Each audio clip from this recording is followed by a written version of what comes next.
तो इस बजट पर और ज्यादा बात करने के लिए आइए आपको सीधे लिए चलते हैं एवन संवाददाता बीके शर्मा के पास, जो कि लाइव हमारे साथ जुड़ चुके हैं। बीके जी, बजट पेश कर दिया गया है, सुबह से ही बात हो रही थी, उम्मीदों का बजट इसे कहा जा रहा था। किसान, महिलाएं, बेरोजगार, क्रिप्टो करेंसी यानी कि डिजिटल करेंसी और बेरोजगारों के लिए काफी कुछ उम्मीदें थी। क्या लगता है आपको किस प्रकार का ये बजट भाषण रहा, और खास तौर पर एक बात की, जो आम आदमी है, क्या लगता है उसको हल्की सी निराशा हुई है क्योंकि टैक्स स्लैब में कोई बदलाव नहीं किया गया है?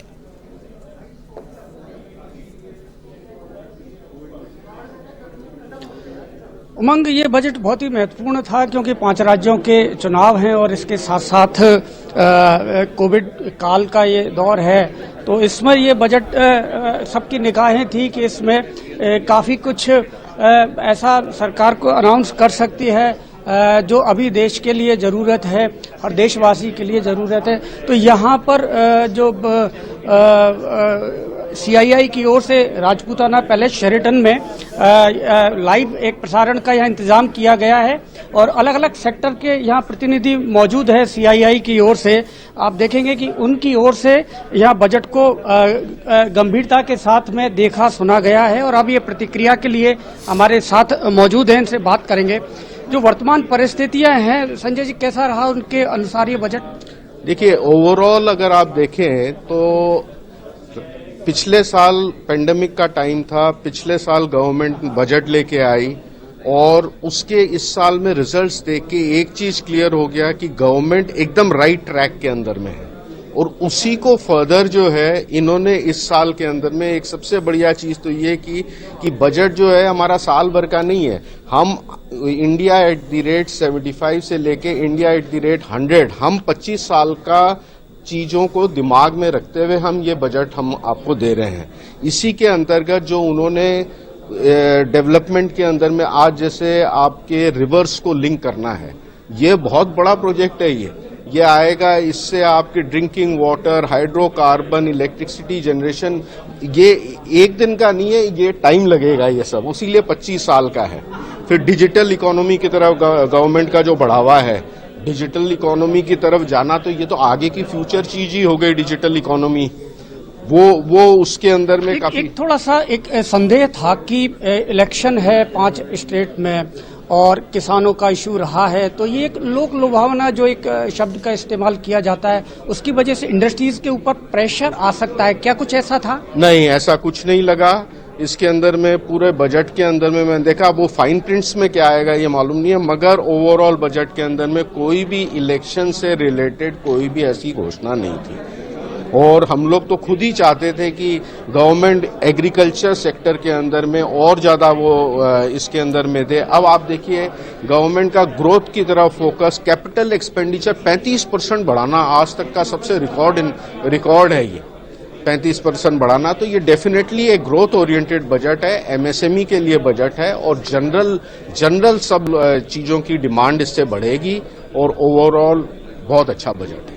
तो ये संजय साहू, इनका कहना है कि ये ग्रोथ ओरिएंटेड बजट है। बाकी और भी लोग हैं, उनसे जानेंगे। बाकी सर, कैसा रहा ये बजट, आप क्या कहेंगे इसके?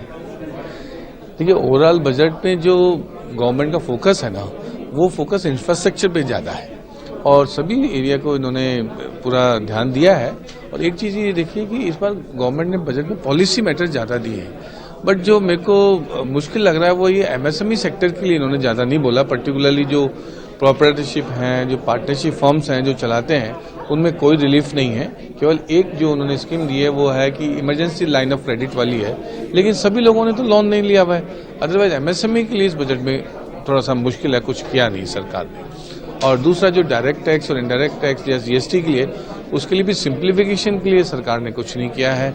अब हर बार नए प्रोविजन नए लेके आते हैं तो बड़ा मुश्किल हो रहा है एमएसएमई सेक्टर। यहाँ कुछ महिला प्रतिनिधि भी हैं, इनसे जानेंगे कैसा रहा आपका बजट, क्योंकि महिला वित्त मंत्री है, उम्मीदें भी ज्यादा थी।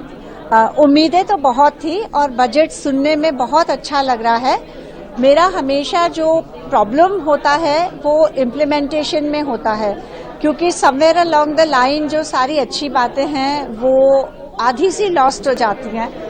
तो जो बजट बोला है और जो फैसिलिटीज स्पेशली महिलाओं को दी हैं, रूरल सेक्टर में दी हैं, वो अच्छे कारगर तरीके से इम्प्लीमेंट हो तो बहुत बढ़िया बजट है। और अगर कहीं ना कहीं लॉस्ट हो जाए किसी भी कारण से तो फिर वही ढाक के 3 पात है। तो इसमें ये लग रहा है कि कुछ इम्प्लीमेंटेशन में एक संदेह है। एक में मैं अपरा कुच्चल हमारे साथ है। आप जी। काफी समय से और करीब से आप देखती हैं जो विमेन से रिलेटेड और एंटरप्रेन्योरशिप से रिलेटेड इशू है।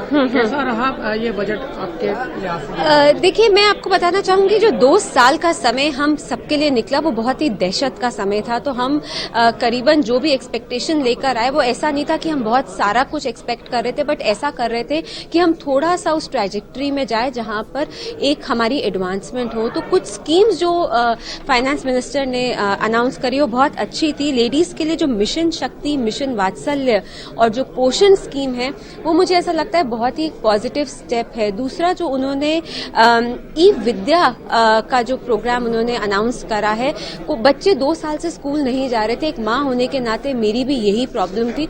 तो जो ई विद्या और जो डिजिटल यूनिवर्सिटी का उन्होंने अनाउंसमेंट करा है वो भी बहुत बढ़िया है। 2 साल तक आप रिटर्न अपनी जो आपने फाइल करी आप उसको रिवाइज करके दे सकते हैं, वो भी एक बहुत पॉजिटिव स्टेप है। कुल मिलाकर पॉजिटिव नेगेटिव, अब पैंडेमिक के दौरान हम सबको ऐसी आदतें पड़ गई हैं कि थोड़ा सा भी मिलता है तो मन बहुत खुश हो जाता है। तो डिजिटल यूनिवर्सिटी एक बड़ा स्टेप है इस बजट का माना जाए तो। और हमारे साथ निवेदिता हैं जो बहुत जो टेक्निकल इश्यूज हैं उनको बहुत अच्छे से समझती हैं। निवेदिता, क्या मानेंगे, क्योंकि आप तो बहुत गहराई से बजट को स्टडी करती हैं, कैसा रहा ये बजट अगर आज की परिस्थितियों को देखा जाए तो? मेरे हिसाब से ये बजट बहुत अच्छा है। इसके अंदर जो स्पेसिफिकली 2 एरियाज हैं जिसको मैं अप्रिशिएट करती हूँ। पहला जो है वो ये है कि इन्होंने 35% जो इन्वेस्टमेंट में खर्चा करने की सोची है। तो लास्ट 2 ईयर से ये बजट सप्लाई बजट के तौर पे आ रहा था जिसमें सप्लाई चेन को प्रमोट कर रहे थे। जो रिक्वायरमेंट थी वो कंजम्पशन एरिया को सपोर्ट करने की थी। तो मुझे लगता है कि जो 35% इंक्रीज इन इन्वेस्टमेंट एरिया है उससे जो कंजम्पशन डिमांड जो सेक्टर है उसको सपोर्ट मिलेगा। दूसरा एरिया जो मेरे को लगा जो मेरे को थोड़ा डिफरेंट लगा इस बार के बजट में वो ये था कि इन्होंने ये प्रपोज किया है कि आप long term loans state governments ले पाएंगी। तो other than the allocation to the state government from the centre, they going to have the right to take long term loans. और मुझे लगता है कि इससे स्टेट का बजट अच्छे आने की चांसेस हैं। तो जो वुमेन है, चिल्ड्रन है, हेल्थ है, ये जो इंफ्रास्ट्रक्चर जो स्टेट के परव्यू में आता है उसमें स्टेट आई थिंक सो हमको एक अच्छा बजट दे पाएगी। लेकिन लॉन्ग टर्म लोन पर सरकार कई बार पहले भी विवाद हुआ है कि लोन ही लेना है तो हम हमारे लेवल पे ले सकते हैं। इसमें सरकार और भी यहाँ पर ये हमारे साथ जयसिंह जी हैं। सर कैसा रहा? बहुत ग्रोथ ओरिएंटेड बजट है। It is going to create jobs, 6 million jobs and overall infrastructure को जो उन्होंने लीड दिया that is very good. Rail हो या रोडवेज हो, पानी 1 करोड़ 60 लाख घरों में पानी मिलेगा, that's a direct beneficial to women. Oil seeds and farmers को खाली 2 क्रॉप के ऊपर नहीं, इनको ऑयल सीड्स उनको उसको प्रोत्साहन दिया है। एंड टाउन प्लानिंग को ऑल ओवर द कंट्री जो कि अब अर्बन टाउन्स आएंगे उसको बहुत भारी महत्व दिया है। 100 आई थिंक शायद उन्होंने बोले टाउन सेंटर खोलेंगे। तो ये यहाँ पर तारीफ की जा रही है। कुछ यंग एंटरप्रेन्योर्स हैं हमारे साथ में, उनसे बात करेंगे कि किस तरह का रहा ये बजट, आप क्या कहेंगे? देखिए, एक बहुत ही अच्छा बजट कहा जाएगा। बैलेंस बजट है ना, इसमें कुछ अच्छा बहुत ज्यादा अच्छा भी नहीं है लेकिन अच्छा बैलेंस बजट है। सबसे जो इसकी की बात है मैं हेल्थ केयर सेक्टर से बता सकता हूं कि जो इन्होंने डिजिटल रजिस्ट्री की बात की है, सारे हेल्थ केयर स्टेक होल्डर्स सभी लोग एक डिजिटल प्लेटफॉर्म पे आ जाएंगे, चाहे डॉक्टर हो गए, हॉस्पिटल हो गए, पेशेंट, सभी का डेटा डिजिटल फॉर्म में रहेगा। इससे जो आज ये डेटा बिखरा हुआ है और एक हेल्थ केयर यूनिफाइड वे में नहीं मिल पाता है वो पेशेंट को मिलेगा। साथ ही साथ जो भारत सरकार हेल्थ केयर के ऊपर इन्वेस्टमेंट कर रही है उससे चाहे वो हॉस्पिटल्स की बेड क्षमता बढ़ रही है, दवाइयों की खरीद है, इससे यहाँ की लोकल हेल्थ केयर इंडस्ट्री को बहुत बेनिफिट होगा। हेल्थ केयर इंडस्ट्री के लिए काफी अच्छा रहेगा। और भी यहाँ पर जो यूथ विंग है CII की, उनके प्रेसिडेंट भी हैं, इनसे हम बात करेंगे। अच्छा बजट आया है और मैं उम्मीद करता हूँ इससे स्टेट का बजट भी बेहतर होगा, क्योंकि उन्होंने स्टेट के लिए भी फंड एलोकेट किए हैं। और पीएम की नदियों को अच्छा पानी एक बहुत इम्पोर्टेंट चीज़ है, पानी को बिल्कुल। बीके जी, जानना चाहेंगे जिस प्रकार से तमाम अभी तक जिन भी विशेषज्ञों से आपने बात करी है उन्होंने सबने ही कहा है कि ग्रोथ ओरिएंटेड बजट है और विशेष तौर पर डिजिटल करेंसी को भले ठीक है, कोई बात नहीं कि 30% टैक्स उस डिजिटल करेंसी पे लगेगी या उसको यूज करके हम जो भी प्रोडक्ट लेंगे उस पर 30% टैक्स लगेगा, वो भी एक अच्छी खबर है जो लोग भी डिजिटल करेंसी में काम कर रहे हैं। क्या कुछ कहना चाहेंगे?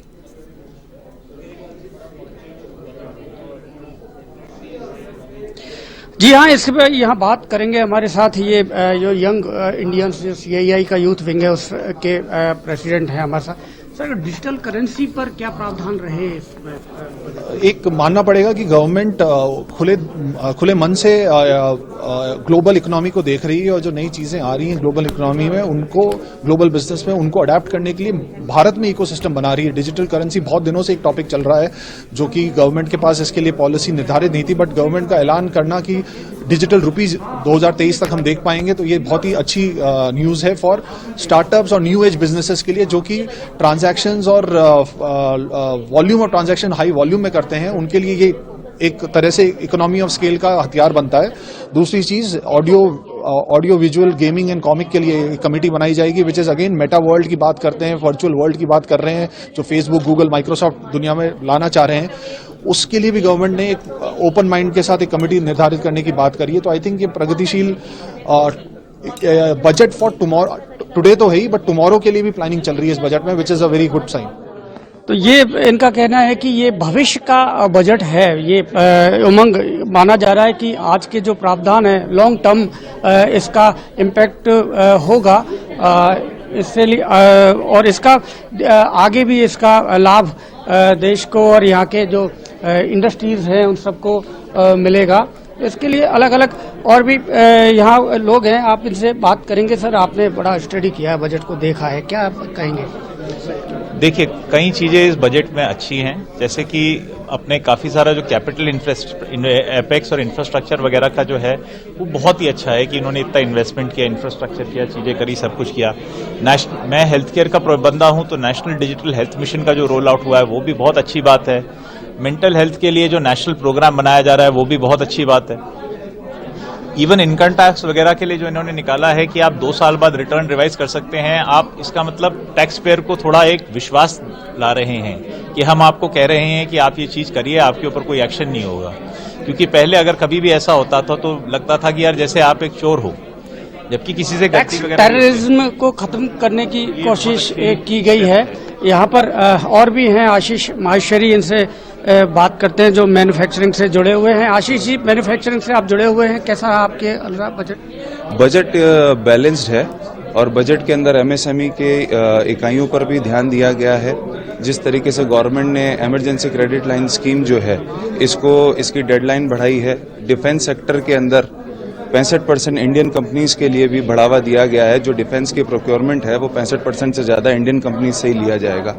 जेम्स एंड ज्वेलरी के ऊपर भी अनपॉलिश्ड डायमंड्स के लिए 5% का ड्यूटी कर दी है उन्होंने, कम करी है। और export related James and jewellery के जो इमिटेशन ज्वेलरीज है और उन सब से बढ़ावा मिलेगा। हमारे साथ CII की डायरेक्टर भी हैं, आप बताइए सर कैसा रहा बजट, आप एक सर्विस क्लास के हिसाब से भी अगर देखा जाए? देखिए, जो यूनियन बजट है उसका फोकस रूरल इंफ्रास्ट्रक्चर पे फोकस हुआ है। रूरल इंफ्रास्ट्रक्चर के फोकस होने से इनडायरेक्टली सभी चीज़ों पर फर्क पड़ता है, क्योंकि यदि रूरल इंफ्रास्ट्रक्चर होगा तो आपके वहाँ से पलायन रुकेगा और वहीं चीज़ों का डेवलपमेंट होगा रूरल एरियाज़ में। दूसरा, स्टेबिलिटी और लाने की कोशिश करी गई है।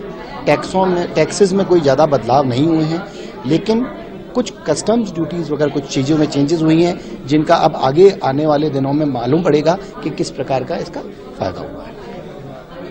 तो उमंग, यहाँ पर जो अलग अलग लोग हैं उससे अलग अलग सेक्टर के लोग हैं, CII ने एक प्लेटफॉर्म तैयार किया। यहाँ सब ने अपनी अपनी बजट के बाद प्रतिक्रियाएं दी हैं।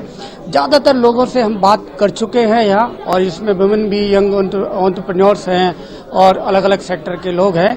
तो यहाँ इनका सबका मिला जुला यही कहना है कि ये बजट फिलहाल जो परिस्थितियां हैं देश के सामने उनको देखते हुए एक समन्वय रूप से एक बहुत ही बेहतरीन बजट ये बनाया गया है। इन परिस्थितियों में इससे बेहतर बजट नहीं हो सकता। उमंग जी बिल्कुल बीके जी, बिल्कुल आपने सही कहा। कहीं ना कहीं जिस प्रकार से तमाम विशेषज्ञों ने भी कहा है ग्रोथ ओरिएंटेड बजट है, और विशेष तौर पर अगर बात की जाए किसानों की, उस किसान की जो एक लंबे समय तक आंदोलन पर भी बैठा और उसी खेती किसानी की वजह से इस पेंडेमिक के दौर में भारत की आर्थिक स्थिति को काफी बड़ा संबल भी मिला, तो उन किसानों के लिए भी इस बजट में काफी कुछ है। क्या कुछ कहना चाहेंगे इस पर?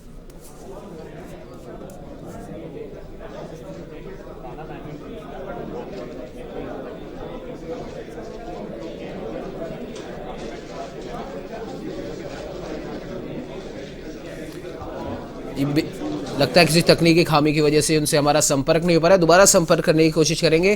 फिलहाल जिस प्रकार से तमाम आपने भी सुना, तमाम विशेषज्ञों ने अपनी अपनी राय बताई है। बजट को एक हम कह सकते हैं बैलेंस बजट इन तमाम विशेषज्ञों ने बताया। खैर